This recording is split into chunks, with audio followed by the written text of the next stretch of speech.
him to death. He's incredible, does a lot for NKF. Oh, come on up here. I'll let you share. But we had a funny encounter that we would, neither one of us expected where we would see each other. Yeah. So I'll let him share that. So Pat grew up in Oahu. He was a boxer and he surfed Waimea Bay. So if any of you guys know Waimea Bay, there's your serious guy that surfs waves. Not me. I've paddled Waimea Bay, but I have not surfed Waimea Bay when it's really going off. And that's where they hold the eddy and such. That's where your huge waves are, historic. And I'll let Pat tell the story. Yeah, hi. Is this on? Yeah.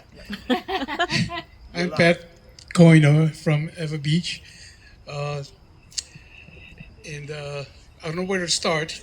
Tom asked me to talk story. A little closer to me. Oh, yeah. So I don't know where to start. So just to give you a quick background, grew up in Ever Beach on Oahu. Come from a big family. And we're poor. And we couldn't afford a lot of things. So when we had our first surfboard, we had to kind of share. It was one of those balsa board that somebody sold, there's a lot of dings in it, waterlogged. And then eventually we saved up enough money and bought a surfboard for each of my brothers.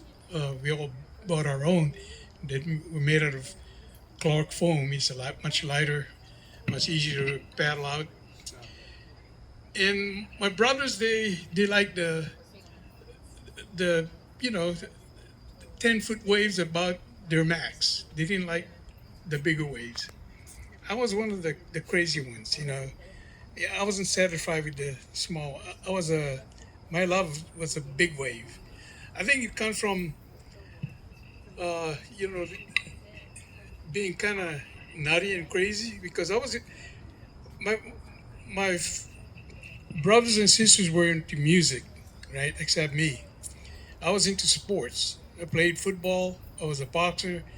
I did Kimpo karate, and it came in handy when I went to certain surf spots that were territorial and people wanted to they see a new face, so they try to scare me by coming down a wave and aiming straight at me, and then turn at the last minute to spray me. Yeah. So I said, okay, fine. So That's a regular occurrence when you're surfing on the North Shore. Right.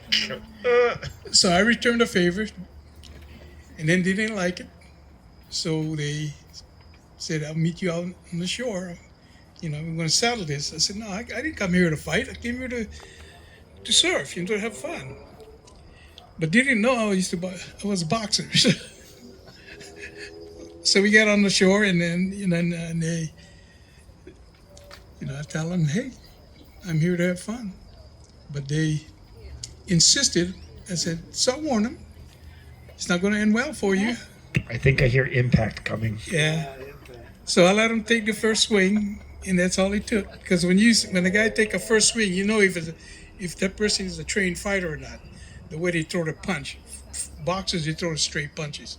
Guys that are not trained, they throw this big roundhouse. And when you see that roundhouse coming, you say, oh man, this is going to be easy. So I get under it, and boom, boom, and they're done, First shot in the solar plexus, followed by a shot to the jaw, because the jaw, on both sides of the jaw, the bottom of the jaw moves, but the top's stationary. And all your medical people, they know that they got the trigeminal nerve that run between the hinges of the jaw. And if you traumatize that nerve, it slides out. That's, us boxers, we know that, but not everybody know that. So it's an easy knockout. That's why they tell you in boxing, go for the jaw, hit the jaw, any part of the jaw. Anyway, going back to surfing. Is anybody taking notes on that? Yeah. So they learned their lesson, and I could go, once they learned their lesson, they let me surf there, and everybody was nice to me and everything. But in my earlier days, we had a surf club in Ever Beach, and a lot of kids were dependent kids. they call the haole kids, the white kids, not native kids. And a lot of the native kids, they resented some of these military dependent kids surfing in their territory. So some of these kids came down to our club and they wanted to join our club. So I said, yeah, come on, and we got to know these kids, and they're good kids, right? And then, on weekends we'd surf because they had school. I had school too, but what happened, I see these kids come in, they're all bruised up and everything. I said, what happened? Oh, these Hawaiian kids, they beat up on us. They hate us haoles, I said, oh, I knew that some of the Hawaiians didn't like foreigners, they call them. So I said, we got to teach you guys how to defend yourself. So being a boxer and martial artist as well, we taught them how to defend themselves. And I said, if you don't back down, and even if you get hurt, even if you lose the fight, stand up to them, and they'll respect you.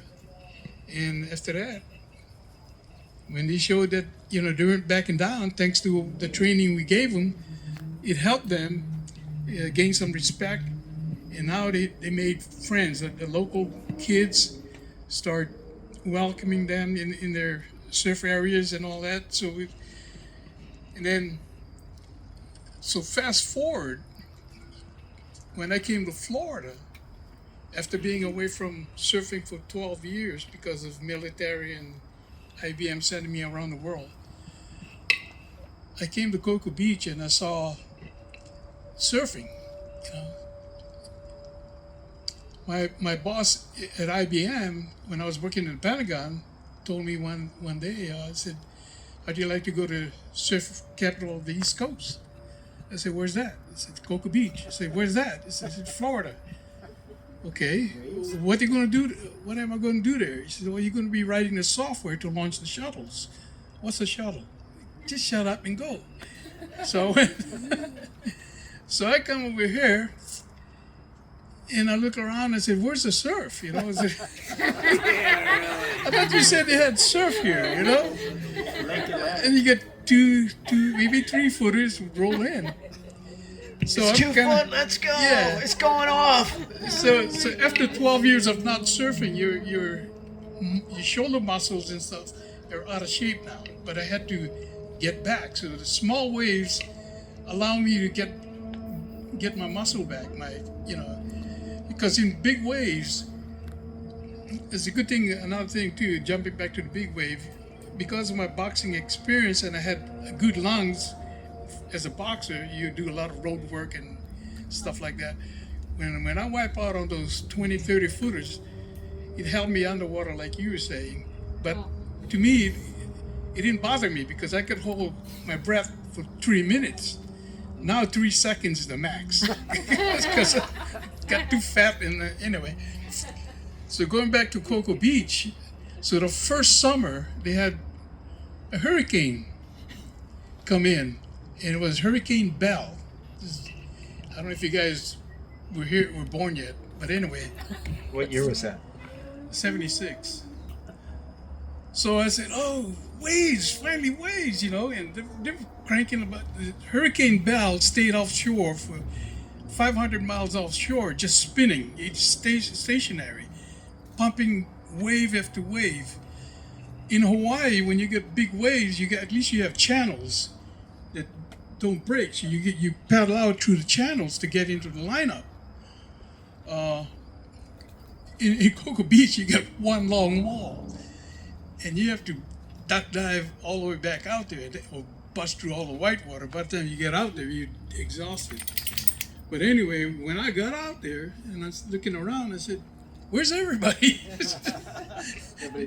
They're all on shore watching me. I had all the waves to myself. And then eventually some of the really good Florida surfers came out and joined me, when I was out there. So I said, yeah, Florida does have waves. So every year we pray for hurricane just so we can get the big waves.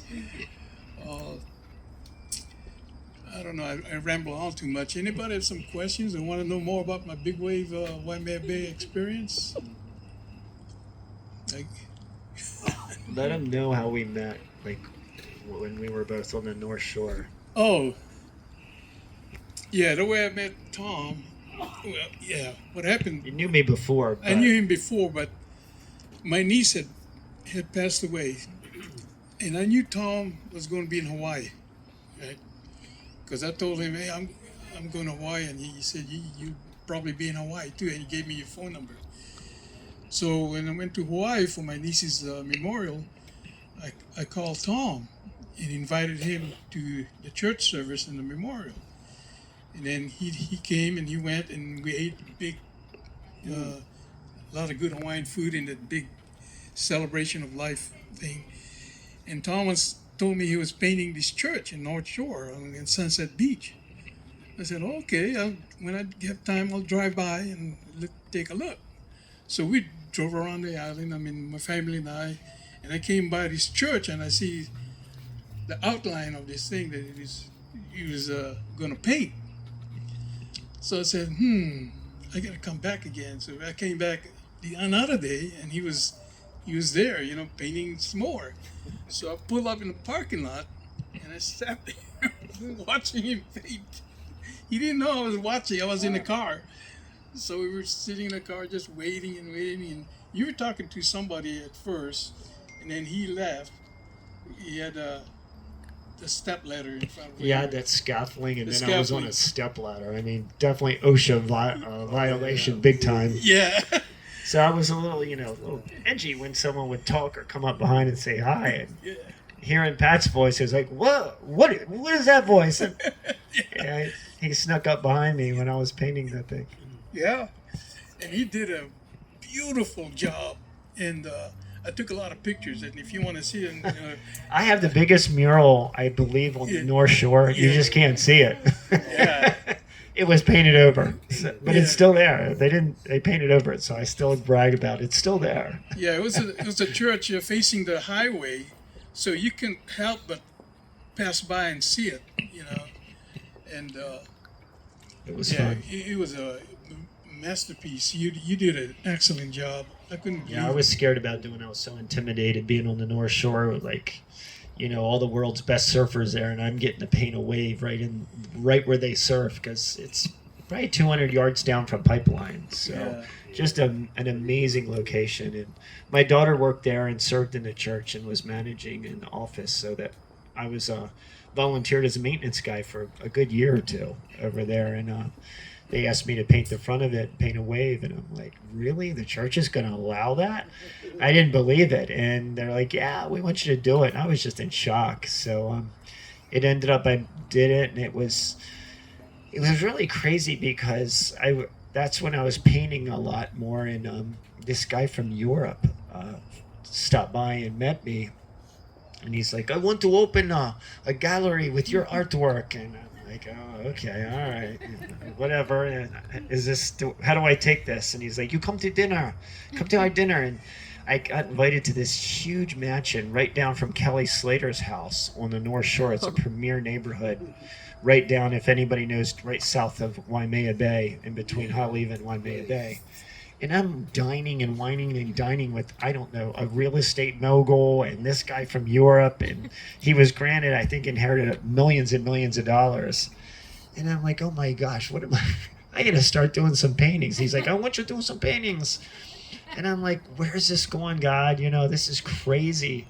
This is just nuts. And so it's in the process. I started painting, and then boom, COVID hit. And COVID shut down Hawaii. And, me and my daughter were experiencing, which was really cool, the church we were working at, attending. They were, I think, maybe one of 3 out of all of Oahu that never shut down. And they said, you know what, we won't have our services inside, we'll have them outside. So till this day, Sunset Beach Church has their service on the back lawn. It's really beautiful. But thus the opportunity. The guy with the gallery, he said, it just the whole town went in financial ruin in a way, and he decided not to do it. So it was like a real close opportunity. It was interesting. I always wondered what would have happened, but that was my closest to being a famous artist. And I don't care about it anymore. I mean, thank you, Robin, over here in Sydney, for handling the tickets and painting. But I do not like selling paintings. I don't like retailing. I don't like any of it. And she's been a savior and the guys to help sell whatever stuff I have here. So I reduced some of the paintings. A lot of the paintings are in the book, and they're still special to my heart. But if anybody wants to pay the reduced price I put on the night, I'll let them go. But all the ones at the bottom, basically, except one or two, are like $20. But the one for $150, I was painting on the North Shore in Haleiwa, and it fell off my easel into the sand, and it has the sand in the paint. So that's why it's $150. I just think it's kind of special, and it was a neat little moment where I was just painting on the beach with my little paintbrush and stuff. So, but you read the book and see the stories of the other meanings of the paintings. I don't want to talk about this much, but I just want to thank you for coming out. Thank you for your story, and his family's so beautiful on Oahu. Hawaiians get a bad rap that they're mean and nasty. But when you're over there and you're with the culture and you learn about it, you start understanding they had beautiful land, and the tourism industry and the military has really damaged a lot of the land, and everybody wants to come there and live there, and it's a battle for the Hawaiian family to have affordable housing. You talk about affordable housing being a crisis. And we can pray for the Hawaiian family, because what is going on is that you have families that can't afford homes. So the only choice is what we do here lately is our daughters or family, they start sharing homes together. You have like 4 or 5 families in a home that are sharing, and it's stressful, and there's fights and there's arguments and there's drinking and alcoholism, and it's a real stress factor, and they need prayer, whatever, to how that will iron out, because Airbnb took a lot of homes away and stuff like that. And Hawaiian Homelands is corrupted in a lot of ways to the Hawaiian people, and we won't get into all that stuff. But yeah, the true aloha spirit is beautiful, and it's there. People like Pat, his family, and it's just, they're special. It's a special place and special people. That's why I love Hawaii, and the whole Hawaii theme here has changed my life. Thank you. Yeah, I got invited to a special place in Molokai, and it's changed my life. And I can share that another story. But yeah, it's a beautiful, beautiful place. So Yeah, I just want to add one thing. I'll make a short story long. When I moved to Florida, we had a kid across the street. Kind of came from a sort of like a broken home. Although his parents were there, but they were split up. So I took them under my wing, a brother and sister, and I took them surfing every day with me. And I told my kids, you need to finish your homework and your chores by the time I get off from work, and then you can go surfing with me. And they've never surfed before, my kids and my wife, but my wife also took up surfing. And my kids' friends finally started going with us, and they're also came from families that didn't want to share their kids' interests, like surfing. But I laid down hard rules to them. I said, you have to finish your homework. You have to show respect for your elders and especially to your parents. I said, I don't want anybody smoking or drinking or doing drugs, or otherwise you're not going surfing with me anymore. And they ended up loving surfing so much that they did everything I told them, And now they've, I don't want to take credit, but I think I set the road for them in a way, because my son's best friend is now a 2-star general in the Air Force. And his sister is was Shortip's best friend. She's a dental hygienist. The other kid, Nathan, he had 2 degrees, one a computer science degree and one an electronic degree. And he ended up being a director at Bank of America. You go figure that one. And another kid, Dan, he went on and moved to Ohio, where he became, I think he owns this medical company. So they all turn out to be very good, and they all come and thank me and my family for helping them stay on the right track. And so I kind of take pride that yeah I played a role in their upbringing in a way. So and I was just so proud of them, the way they turned out. And I try to continue doing that to any of the kids that as he going astray, As I say, water doesn't let you lie. Yeah, When that's right. when you take somebody out in a surf, and Patrick, you know, so you hear people, oh yeah, I surf, and they tell you all this stuff, and when you take them out in the water, it tells a whole different story. Yeah. And the ones that don't say much, they're the ones that really can surf. But the ones that seem to, it's kind of funny. And they're, oh, I'm not feeling good today. Or da, da, da, da. It's like, it's just waves will expose you big time. Yeah. And same thing in life. When a tough time comes in your life, you realize, is that person strong or not? Or does it knock them down, And you just admit it. When you admit it, then you learn how to resurface, And that was my big lesson in Hawaii. The biggest lesson I learned was when I got held down really bad. And I realized when I asked these guys, hey, how do you surf the big waves? What do you do? Do I carry that rock and run around? They just laughed at me. And it was a teeny weeny little girl in Wahiwa and surfing the nation's coffee bar. And they go, hey, she was a world champion of so-and-so year big wave surfing. And she's a little girl. And I go up to her, I'm like, oh man, I can't wait to ask, like, how do you take on the big waves? And I go up to her and I'm like, so what do you do with those big waves and all that? And she goes, you just laugh. And that was it. She goes, you just giggle and laugh. And I'm like, I was mad. I'm like, what? I wanted to hear a deep story. And they have taught me, and anybody that rides big waves, it's the head first. If you don't have your mental stability right and your fear level, it doesn't matter how strong you are and fit you are. If you can't learn to trust underwater that you're going to be able to resurface, and you don't waste the energy when that force is hitting you, when you're being tumbled, you just do nothing.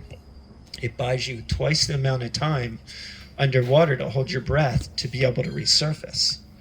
Well, that's the same thing with everything in life. Through the tragedies that you've heard, the tragedies that people that I've had up here in difficult times, don't waste your energy when it's going rough. Just wait on God and just wait to resurface, to catch your breath, because it's just a wave. It's just a moment. It doesn't last forever. And then you learn to get the peak and ride waves like this guy did, 30-foot waves or whatever, and there's a rush. When you catch a big wave, it's a drug addiction in the natural life. It's amazing. And then you conquered it. And you're like, I'm going to do that again. And everybody in here, with everything you did in your life, you know it. When you conquered something, you're like, your confidence is better. So that's it. That's our surf lessons tonight. That's why the book. So thanks for all coming out. And Thank you for having me. yeah, thank you for the staff here. Don't forget to tip them if you can. And this is a beautiful venue. There are also landscapers here. They sell the plants and sell everything around you. So that's what this is. This is a restaurant / business that sells landscaping. So, and they've been great in trusting us to have their venue tonight and do this event. We just want to thank Garden on the Grove also. So have a good night. Drive safe, and we'll be hanging out a little bit longer, but they do close down at 9, I believe. So.